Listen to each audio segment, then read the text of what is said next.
Hello everyone and welcome back to week 3 of the Sunday download. This past week has been incredible in the world of AI. There have been a bunch of model drops. There have been tons of things that are new in the world of AI, and I'm going to be covering it in this video, and I'm also going to be talking about what you guys can expect in this upcoming week for the BridgeMind community. We're going to be having a very event-filled week, but I want to start out by covering what has occurred in the past week. We're going to cover the Vibeathon. We're going to cover some of these new models.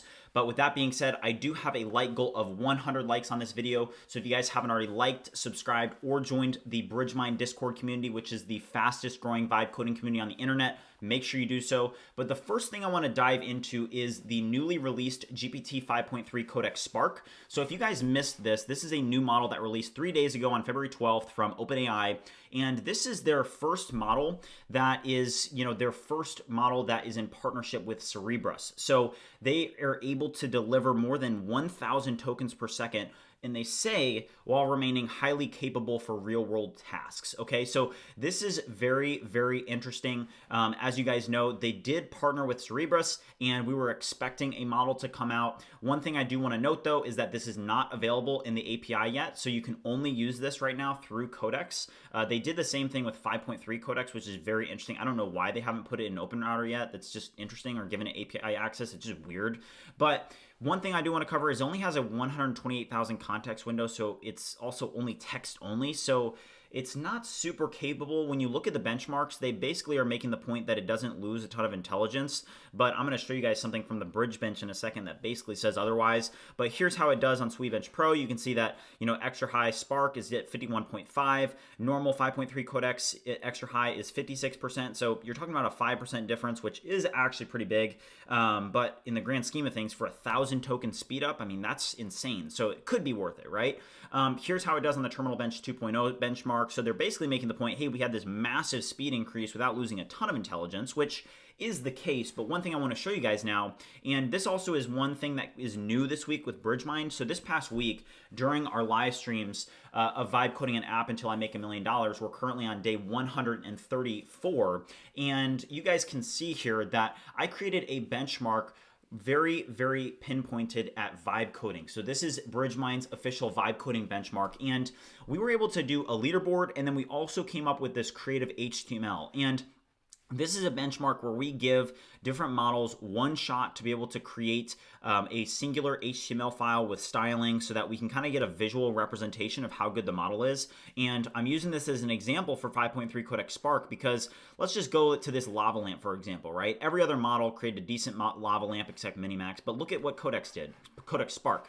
Doesn't create the lava lamp, right? And we can go to another, in what is it? It's let's go to the neon sign flickering on. That one's a little bit better. Another one to look at is the aquarium fish tank. That one is okay. Let's look at the solar system. That one did a pretty decent job.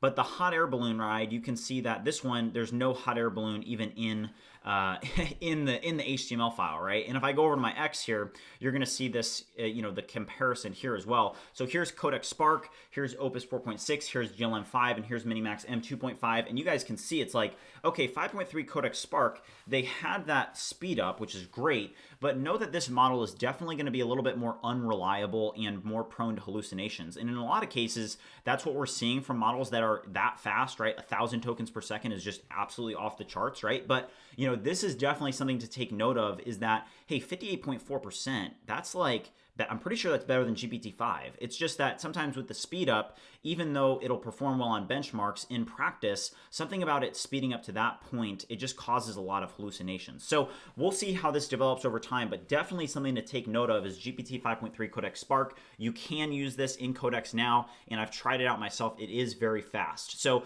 take note of that. Another model release that we got was GLM5. So this is a pretty big release.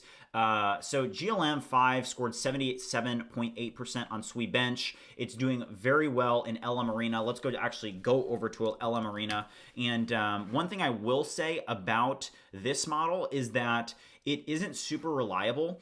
It will get more reliable. It is getting number 6. It outperformed Gemini 3 Pro and Kimi K2.5.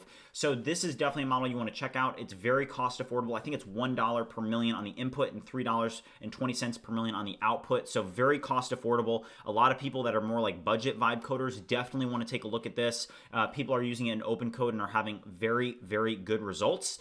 Now, if we go to the BridgeBench, because it is a little bit more unreliable with this launch, it actually scored very poorly on the BridgeBench. I'm going to put it through the BridgeBench again once they get, this model a little bit more stable, right? It just released, so we'll give them the benefit of the doubt. But you can see here that it actually scored last on the BridgeBench, 41.5, and then it only completed 57.7% of the tasks, right? So it didn't do great there. Another model that released was MiniMax M2.5. So this model was a benchmark beast. Look at this thing, 80.2% on SWE-Bench verified, 55.4% on SWE-Bench Pro, and it performed very, very well in the BridgeBench. You can see 59.7, beating out GPT 5.2 Codex and just right under, only 0.4% off of Claude Opus 4.6. Now, one thing I want to touch on with this model is it's very, very cheap, and when actually put to the test inside of this creative HTML, look at this. It actually didn't do that great. Look at this. That's the lava lamp.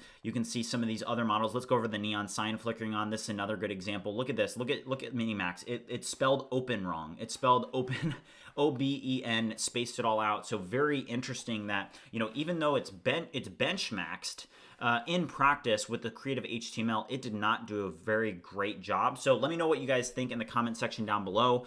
The last model that got released, and it's not really a new model for vibe coding, but definitely something that you guys want to be like in the know on, is this new Gemini 3 DeepThink model. Okay, so let me go back over to the tweet just as a quick cover. I did subscribe to basically the Google AI Ultra plan.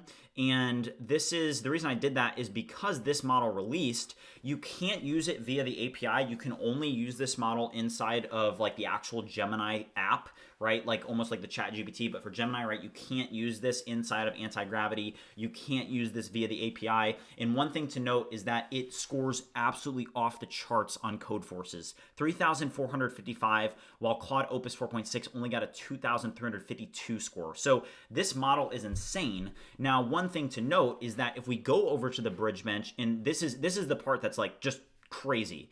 If you look at this open sign, this is what it created for our HTML open test, right? Look at how unbelievable this is. This is by far the highest quality output that we got was this open sign. We can go over to another one. Let's just go over to Claude Opus 4.6, for example, and you guys can be the judge of this, but that one's pretty good, but like look at the E, right? It's like, that doesn't look a little bit off, right? But Gemini 3 DeepThink just absolutely crushed it on this. So it did take 20 minutes to create this HTML file, while Opus 4.6 produced it in like a couple seconds. So that's one thing to note, is that even though this model is absolutely off the charts on benchmarks, well, hey, one of the reasons that it is because you give it a prompt and it thinks for like 20 to 40 minutes. So definitely something to know about is that Google is experimenting here with this model. It's not in the API, so don't go buy the Google AI Ultra plan if you think that you're going to get this in anti-gravity. It's not available in anti-gravity. It's not available via the API, so you can't really vibe code with it, right? But it's definitely interesting to see a model that performs this well on Codeforces. The next thing I want to cover is the BridgeMind Vibeathon. So the Vibeathon is now closed. Submissions are closed, you can see here. But we got 67 submissions for the BridgeMind Vibeathon. This is absolutely incredible. You can actually check it out here at BridgeMind Vibeathon. Just click Join Vibeathon. And we are going to have a very event-filled week for the BridgeMind Vibeathon. There are a ton of people that submitted. Here's Quad H. This is going to be pretty cool to see what he's got. All right. But I'm really excited to see this from you guys. We're going to have multiple events this week. I'll be releasing that in the Discord here shortly about what to expect this week. But we are going to have a very event-filled week for the BridgeMind Vibeathon. We're going to be selecting and voting winners this week, and we're going to select who is going to get first place, second place, third place. Again, the respected prizes are $2,500, $1,500, and $1,000, and the winners are going to be invited onto the BridgeMind live stream to be able to demo their projects, discuss the future of agentic development, and share their stories. So really excited to do that with you guys this week. That's going to be a really cool thing. Also, we do have a project sharing event on Tuesday, but we're going to be also doing some other events on stream this week with the BridgeMind Vibeathon. Now, one thing I want to share with you guys is that basically subscriptions to BridgeMind Pro are really taking off. We actually already are over 100 paying pro subscribers, and I haven't even really tried to market this that hard, right? Like, I haven't made any YouTube videos on it. I haven't been putting out a bunch of tweets on it. This is just happening organically. So I appreciate all of you guys that have subscribed to BridgeMind Pro. Again, right now it's 50% off because we have not yet gotten Bridge Voice and Bridge Space to stable releases both on Mac OS, Windows, and Linux. So right now, if you guys want to take advantage, you get 50% off your first 3 months. But with that being said, this upcoming week, something that you guys are going to see more of on BridgeMind is that I have a couple good ideas for marketing the Bridge MCP. This is a task management MCP where AI agents are able to collaborate with each other, right? Because you're able to create tasks that have the instructions and knowledge that are needed to be able to pass it off to several different agents. So for example, if I have a Claude bot that's working, I can basically work from my Claude instance and then pass it off to a Claude bot that will go do something for me and then update the instructions, update the knowledge, update the status. And this you guys are going to be seeing more of. I'm going to be really working hard on marketing, and I'm going to be marketing on X, I'm going to be marketing on YouTube, and I think that we're going to hopefully see a jump from 100 paying subscribers to 200 this week. And like I said, things are just really going well for BridgeMind right now. So thank you to all of you guys that are supporting and basically being beta testers for BridgeMind, right? Because we don't have Bridge code out yet. We don't have Bridge Space or Bridge Voice to stable releases, but they are now out. They are in production. But again, if we go back to our goal is by March 1st, we want to get to stable releases of both Bridge Space and Bridge Voice. So I'm really excited to be working on that more this week in our series of vibe coding an app until I make $1 million.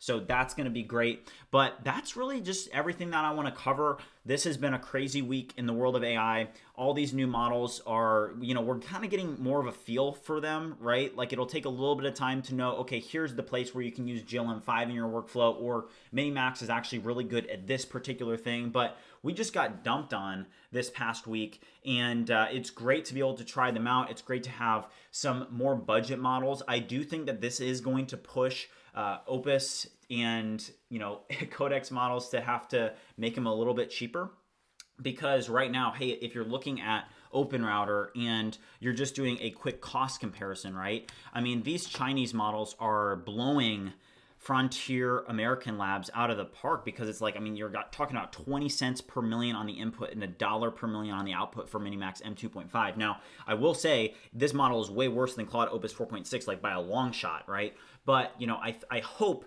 that Claude and Anthropic, that they can figure out how to, hopefully they release a Sonnet model here soon that we get that's, more cost affordable and faster and hopefully smarter too. But, just good to see all the competition in the space, because at the end of the day, that is better for us as the people using this technology, is that the more competition, the better, because it's going to push Frontier Labs to push out models sooner and push out better models, make them faster, because that's just better for the consumer. So that's going to wrap it up for this week. Again, this week is going to be full of events for the BridgeMind Vibeathon, over 67 entries, which is crazy, and really excited to be able to select winners this week. I'll release something on X as well as in Discord about what the events are going to look like. I haven't really decided yet, but we'll talk about it probably on stream as well and figure out, okay, what do you guys want to do? But I'm super excited to be able to push BridgeMind forward this week. We're going to keep, again, I'm going to target 200 paying subscribers this week, and let's just keep moving forward, guys. It's going to be a great week. And with that being said, I will see you guys tomorrow on stream. I'll see you guys in the future.